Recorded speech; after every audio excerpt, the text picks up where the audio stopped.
सबसे पहले तो चलो दिमाग को कैसे बढ़ाएं, उसके तरीके क्या हो सकते हैं। तो आप लोग पूरे 5 मेथड्स को ध्यान से देखिएगा और मैं उसको इलैबोरेट करके आपको बताऊंगा। चलो, हमारे लिए सबसे बड़ी प्रॉब्लम है कि जो हम एक बार में पढ़ते हैं, अगर कोई नई चीज है जो हमने पहली बार पढ़ी है वो तो हमारे दिमाग में घुसती ही नहीं है ना। उसे पहली बार में पढ़ा है तो शायद थोड़ी देर में भूल जाएंगे, क्योंकि फर्स्ट टाइम एक ही बार पढ़ा होता है और लॉन्ग लास्टिंग नहीं होती है, वो ज्यादा देर तक आपके दिमाग में नहीं घुसी हुई होती है। तो ये बहुत बड़ी समस्या है, क्योंकि हमारा जो माइंड है बेसिकली जो गैजेट से घिरा हुआ है, मोबाइलों से घिरा हुआ है, टीवी सारा दिन देखते हैं हम लोग, अपने मेमोरी को शार्प करने के लिए कुछ नहीं करते, उसमें सीधी इंफॉर्मेशन तो घुसती ही नहीं है और हमें तो याद ही नहीं हो पाता। कोई फॉर्मूला पढ़ते हैं, थोड़ी देर में वो फॉर्मूला भूल जाते हैं। तो समस्या कहां पर है, उसी के बारे में बात करेंगे।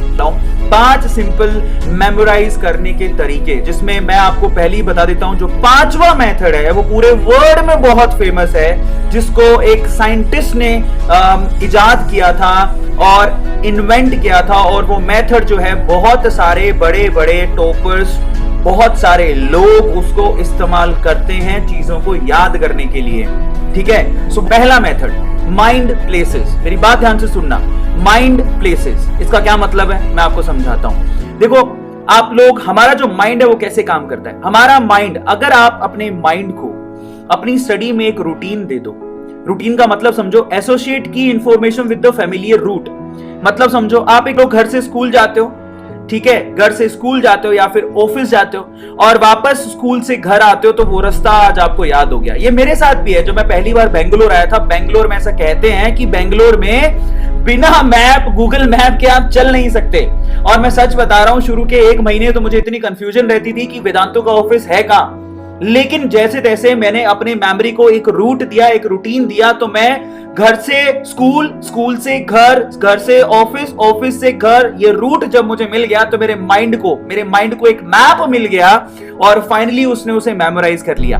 ये रिपीटेटिव एक मैप दिया, जिसको मैंने एक रास्ता खोज लिया। घर से स्कूल जाने के रास्ते बहुत सारे थे, एक रास्ता जब मैंने खोज के उसी रूटीन को फॉलो करते रहा तो मेरे माइंड ने उसको पकड़ लिया और आज मुझे वो अच्छे से याद है ना। और शायद अगर मैं 5 साल के लिए बाहर भी चला जाऊं और फिर मैं वापस आऊं, तो मैं शायद उस रास्ते से वापस घर से अपने ऑफिस या स्कूल पहुंच जाऊंगा, कोई प्रॉब्लम नहीं आएगी। अब यहां से हमें क्या समझ में आता है, ये रूटीन, ये माइंड मैप आपको अपनी स्टडी में भी याद रखने चाहिए, बनाने चाहिए। माइंड मैप बहुत पावरफुल टूल्स होते हैं आपके माइंड को शार्प बनाने के लिए। एक ऐसा रूटीन देते हो जो कि आप लोगों को एक सीक्वेंस देता है, जिससे आपका दिमाग और आपकी मेमोरी बढ़ने लगती है। तो ये पहला सिंपल तरीका है। चलते थोड़ा और आगे। माइंड मैप में एक और चीज होती है, associate with place.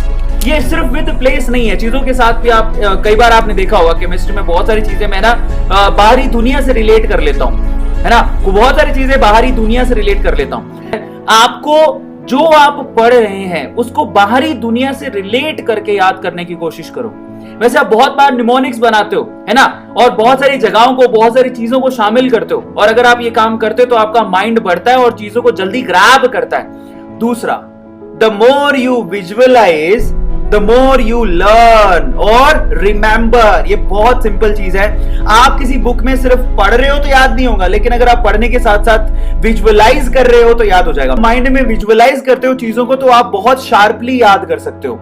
So visualise करो, ड्रीम करो, जो आपने पढ़ा उसको सोचो आंखें बंद करके एक बार। और मैं ये काम बहुत बार करता हूं, विजुअलाइज करने का काम बहुत बार करता हूं। मैं क्या करता हूं, मैं अगर कोई चीज पढ़ लेता हूं तो उसके बाद मैं आंखें बंद करता हूं, थोड़ी देर किताब को साइड में रख देता हूं और जो मैंने पढ़ा उसको विजुअलाइज करने की कोशिश करता हूं, कोई स्टोरी बनाने की कोशिश करता हूं। बहुत बार मेरे को चीजें बहुत आसानी से याद हो जाती है, क्योंकि मैं ना आसपास की चीजों से उन चीजों को रिलेट कर लेता हूं। उसके बाद ये बहुत इंपॉर्टेंट है, जो भी पढ़ रहे हो, make a story for what you read. आपने जो पढ़ा उसको स्टोरी की तरह याद करो। आपको 2 चीजें होती है। पहला तो आप क्या करो, जो आप कॉन्सेप्ट पढ़े हो उसको विजुअलाइज करो, आंखें बंद करके उसको याद करने की कोशिश करो, किसी बाहरी दुनिया से उसको रिलेट करो। दूसरा, आप कोई अगर सीक्वेंस वाली चीज पढ़ते हो तो उसकी एक स्टोरी बना लो, जिससे आपको बहुत शार्पली याद हो जाएगा।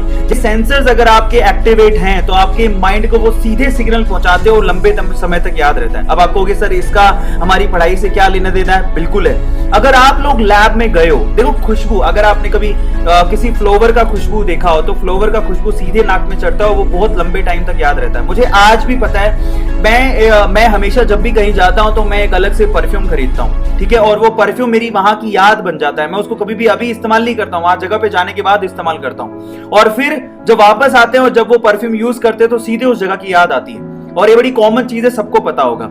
We always remember the thing that we touch, we smell, the colour and the sound. आपको मैं सीधे कलर बोलूंगा कभी याद नहीं होगा, लेकिन अगर आपको विजुअलाइज कराऊंगा तो याद हो जाएगा। लेकिन अगर आप उसी चीज को खुद से विजुअलाइज करने, खुद से रियलिटी में देखोगे तो आपको और जल्दी याद होगा। समझ में आता है? आज मैं आपको बोल दूं H2S का जो स्मेल होता है वो अनप्लीजेंट होता है, लेकिन अगर आप लोगों ने अपनी लेबोरेटरी के अंदर कभी H2S को सूंघा है या केमेनोफोर को देखा है, केमेनोफोर बैंगनी कलर का होता है, अगर आपने लैब में देखा होता तो आपको पक्का कभी भी याद करवाने की जरूरत नहीं पड़ती, आपको सीधे याद हो जाता।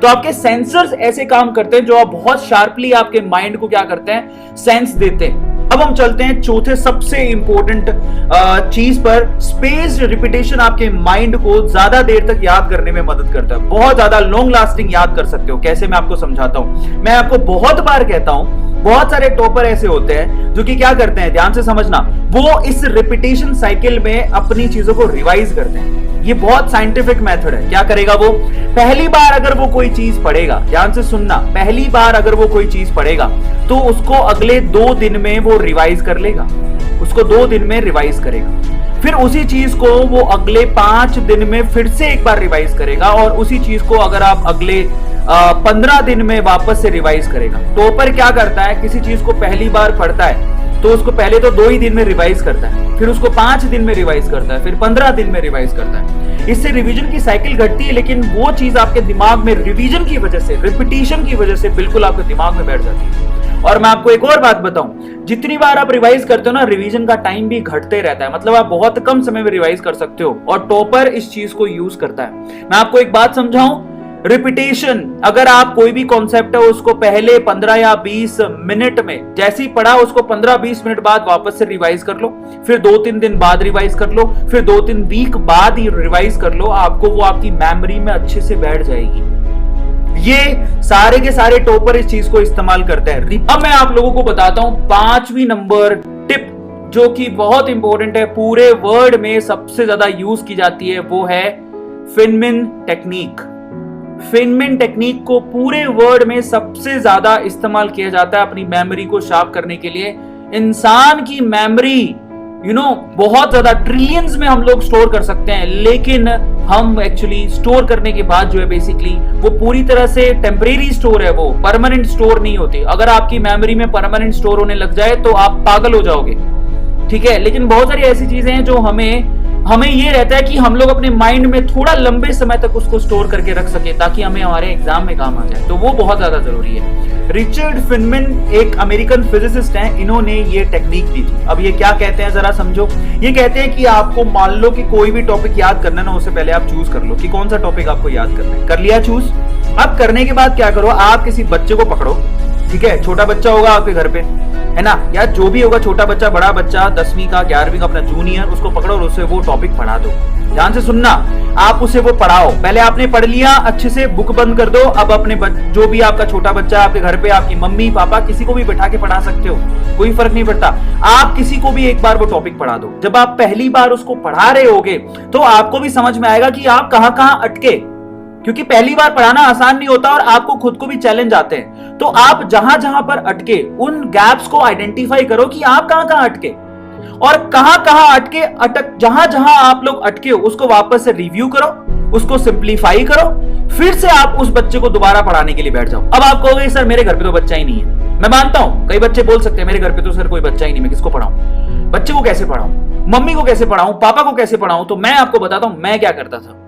देखो, मेरी जो साइंस की दुनिया थी, जो मैं घर पे पढ़ाई करता था, तो मेरे भी आसपास कोई छोटे भाई बहन नहीं, मेरी एक छोटी बहन थी लेकिन, और बड़ी सिस्टर थी, लेकिन उनके पास समय नहीं था। तो मैं क्या करता था, मैं सच बता रहा हूं, मैं एक सिरहाना लेता था, सिरहाने को सामने रखता था और सिरहाने को ही पे पढ़ाता था। देख भैया ऐसा ऐसा ऐसा, मेरे को पढ़ाने बड़ा मजा आता था। इसलिए तो आज मैं बैठ के घर पे आराम से पढ़ा लेता हूँ। लैपटॉप है, मैं किसको पढ़ा रहा हूँ, आप बच्चे तो अपने घर पे बैठे हो, मुझे आप दिख भी नहीं रहे। और वहां बचपन से मुझे आदत पड़ी हुई है, मैं सिरहाने को पढ़ा देता था, सच बता रहा हूं।